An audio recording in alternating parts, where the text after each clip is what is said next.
Tie's not even in proper dress code. Why are you wearing a soldier's outfit, little boy? That's what the school official said, in front of a hallway full of students. She laughed. Sent him home, alone. No one asked why he wore it. No one knew who raised him. But 24 hours later, the ground shook. Boots hit the floor, and an entire military platoon marched into that school. Tell me in the comments which city you're watching this from. I'd love to see how far this story travels. Daniel Hayes was 9.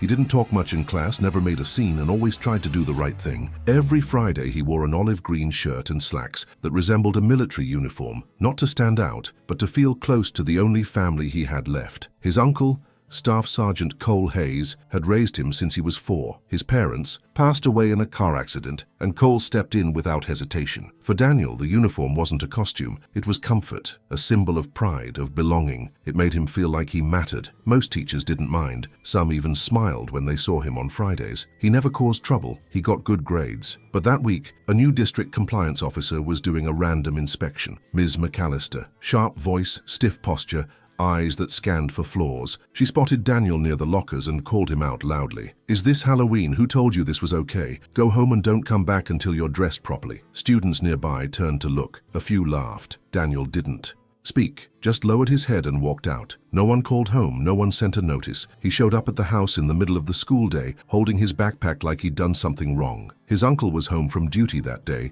changing the oil in the driveway. When he saw Daniel, something changed in his eyes. He didn't raise his voice. He didn't ask twice. He just went inside and picked up the phone. The next morning, school started as usual, but about 30 minutes into first period, the sound of boots echoed down the hall, loud, measured, uniform. A military platoon entered the building, silent, respectful, and fully authorized for a civics and leadership demonstration. Leading them, Sergeant Cole Hayes in full dress uniform. He walked straight past the main office and into the hallway where it all happened. Parents started arriving. Teachers stepped out of classrooms. Phones were everywhere. Ms. McAllister tried to confront him, asking what this was about. Sergeant Hayes handed her a signed document from the Department of Public Engagement. "We're here to demonstrate leadership, integrity, and the kind of discipline you can't teach from behind a desk." She backed off. In the auditorium, the platoon held a flag ceremony. They invited Daniel to the stage. He stood in front of the whole school, not as a joke, but as the reason they were there. His uncle pinned a junior commendation on his chest, looked him in the eye and said, "You wear it because you understand it." That moment changed the school. Students began asking questions,